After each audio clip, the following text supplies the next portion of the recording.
Salam sukacita. Apa kabar Bapak Ibu Saudara yang diberkati Tuhan? Jumpa kembali lagi kita dalam program rohani, inspirasi dan motivasi dari Infinity Ministry. Dan kembali lagi bersama dengan saya Pendeta Michael Rapar.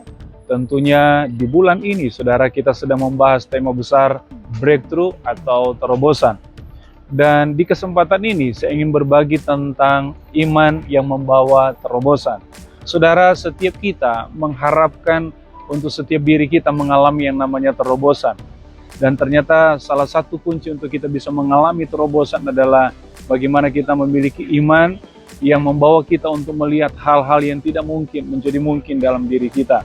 Apa yang belum pernah kita pikirkan dapat terjadi dalam diri kita ketika kita punya iman. Satu tokoh dalam kebenaran firman Tuhan, Sakeus, akan memberikan kita beberapa poin penting untuk kita bisa teladani, untuk kita bisa pelajari, menjadi teladan dalam diri kita untuk bagaimana dengan imannya Sakeus dia bisa melihat terobosan terjadi bukan hanya pada dirinya, tapi bagi keluarganya, bagi kehidupannya, saudara.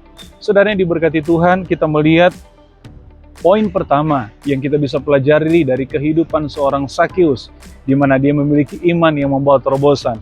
Yang pertama adalah kita lihat dalam Lukas pasal yang ke-19 ayat yang kedua. Firman Tuhan berkata, di situ ada seorang yang bernama Sakeus, kepala pemungut cukai, dan ia seorang yang kaya.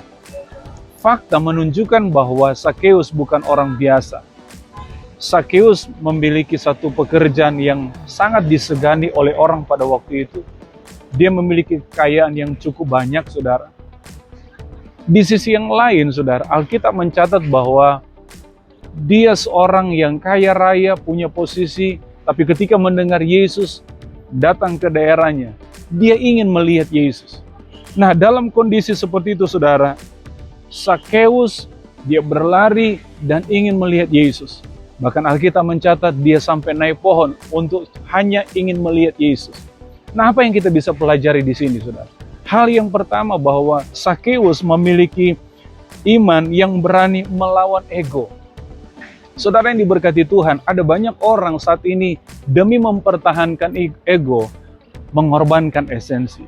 Demi mempertahankan ego, saudara, dia mengorbankan waktu, kesempatan untuk dia bisa beribadah kepada Tuhan. Demi mempertahankan ego, saudara, dia rela untuk mengorbankan hal-hal yang sebenarnya adalah hal yang prinsip.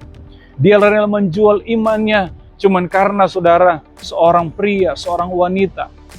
Karena ego, saudara, dia hanya menjual keimanannya kepada Tuhan. Bapak Ibu Saudara yang diberkati Tuhan, berbeda dengan seorang Sakeus. Dia mengorbankan keegoan. Dia tidak malu dengan orang menilai dirinya seperti apa. Demi apa? Dia bisa melihat Yesus. Dia bisa mendapatkan Yesus. Dan Alkitab berkata, saudara, dengan dia mengorbankan hal itu, dia bisa melihat Yesus. Yang kedua, saudara, apa yang Sakeus lakukan? Poin yang kedua adalah Sakeus memiliki iman yang berani untuk melampaui batasan. Firman Tuhan berkata dalam Lukas 19 ayat 3, ia berusaha untuk melihat orang apakah Yesus itu, tetapi ia tidak berhasil karena orang banyak, sebab badannya pendek. Ayat 4, maka berlarilah ia mendahului orang banyak, lalu memanjat pohon ara untuk melihat Yesus yang akan lewat di situ. Saudara yang dikasih Tuhan, Alkitab mencatat, saudara, ada hal yang kurang di dalam pribadinya seorang Sakeus. Oke, dia kaya, dia punya pekerjaan yang mungkin disegani oleh banyak orang, tapi badannya pendek, saudara. Tetapi kita lihat di sini bahwa meskipun kondisi badannya pendek, itu tidak menjadi halangan dan batasan bagi seorang Sakeus untuk datang melihat Yesus, mencari Yesus. Saudara yang diberkati Tuhan, poin yang kedua, supaya bagaimana kita bisa melihat terobosan terjadi dalam diri kita. Mari kita memiliki iman yang berani untuk mengorbankan atau melampaui batasan yang ada dalam diri kita. Mungkin kita berkata bahwa dalam diri kita ada yang kurang. Mungkin dalam diri kita berpikir bahwa kita nggak bisa dalam banyak hal. Tapi satu hal yang kita mesti yakini bahwa Tuhan tidak melihat latar belakang kita. Tuhan tidak melihat apa yang tidak bisa kita lakukan. Tapi Tuhan melihat hati kita. Tuhan melihat kerinduan kita, usaha kita, saudara.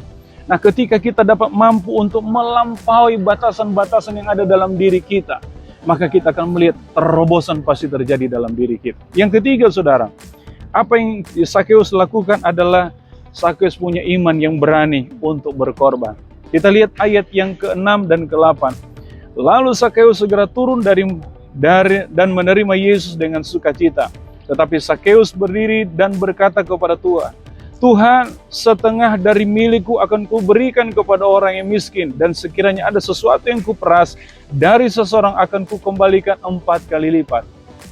Saudara yang diberkati Tuhan, hal yang ketiga yang dilakukan oleh Sakeus adalah dia punya iman yang berani untuk berkorban. Ketika dia berjumpa dengan Yesus, ketika dia mengenal Yesus dan mengalami Yesus, saudara, ada perubahan yang terjadi dalam dirinya. Saudara, dia katakan bahwa kalau ada orang yang pernah dia peras, dia akan kembalikan 4 kali lipat. Ada satu bentuk ekspresi yang luar biasa terjadi dalam diri seorang Sakeus. Kenapa, saudara? Karena dia boleh mengalami kasih daripada Tuhan. Saudara yang diberkati Tuhan, Sakeus berani akhirnya untuk berkorban karena dia mengalami sentuhan kasih daripada Yesus. Dan kita melihat, saudara, dia melihat terobosan di balik semua yang dilakukan tadi. Ada terobosan yang besar terjadi, saudara. Yaitu apa? Yang pertama kita lihat bahwa cara pandang Sakeus tentang kehidupan berubah. Dan yang kedua adalah dia melihat keselamatan terjadi bukan hanya bagi dirinya, tapi Alkitab katakan bagi seisi keluarganya. Saudara yang diberkati Tuhan, kita mau melihat terobosan yang besar. Yang terlebih utama adalah keselamatan terjadi bagi orang-orang yang di sekitar kita. Mari kita mau lakukan hal-hal yang seperti kita telah pelajari tadi.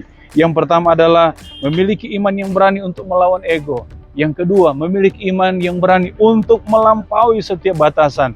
Dan yang ketiga, memiliki iman yang berani untuk berkorban. Saudara yang diberkati Tuhan, nikmati apa yang Tuhan sudah sediakan bagi kita.